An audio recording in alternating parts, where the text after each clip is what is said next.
Hello, this is Tim Langman, creator of CiteIt.net.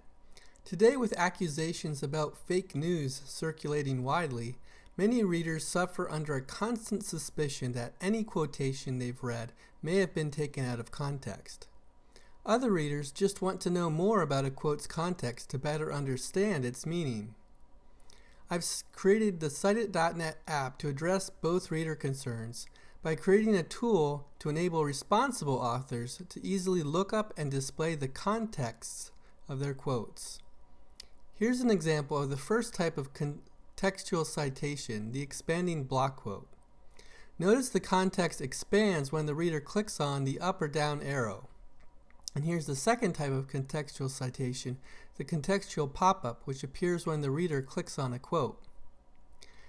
Authors who use the CiteIt.net app give the readers more reason to trust them and distinguish themselves from media competitors. You can test drive the CiteIt.net WordPress plugin by visiting the demo.citeit.net website. This will send you to the demo site's WordPress login page, where you can log in with a default password, and you will be taken to the WordPress dashboard. To make a test post, click New Post. Now let's create two contextual citations from articles I found on Google News. The first article has to do with bats and is found on the BBC website. Let's take a look at this quote, which I grab here by right-clicking and selecting Copy. And then I go back to the WordPress blog and I press Paste. Make sure I'm in the visual mode. And I can see that there's these two buttons here, the CiteIt.net block quote button and the pop-up button. Both of these buttons are added by the custom WordPress plugin that I installed already. So if we go back to the bat article, we can grab the URL, and just like we would with a link, instead, if we would select a link here, it would have us paste in the URL. Well, the block quote button is the same. We select the text, we click on the block quote button, and we paste in the URL. Notice that it's now indented, and if we go to the text view, we can see that it has this cite equals URL syntax to it. We'll go back to visual mode, and we'll also add a title just so we have something to refer it by. Paste in the title, and we can click Publish. This is just a normal publishing, but this time the CiteIt plugin is being called by a web service, and it's finding the context before and after the quote.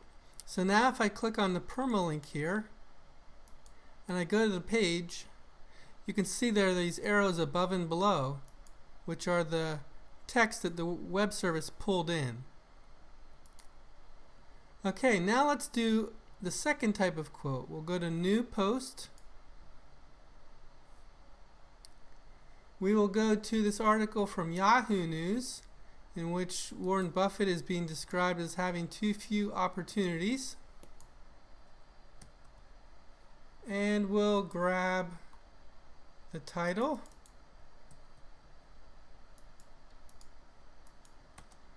And now we'll grab the URL just like we did before.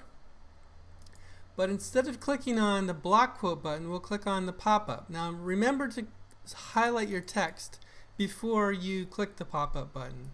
So we now paste in the URL, and we click Publish. Now it's again going to contact the CiteIt.net web service and look up the context before and after the quote and save this to a JSON file.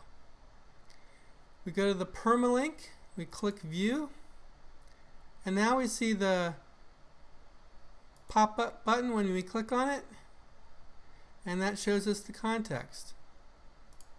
So it's very easy, as you can see, to create these contextual citations. It's basically the same thing as creating a link, but in this case it's calling a web service to look up the context and then saving that to a JSON file, which then appears to the user.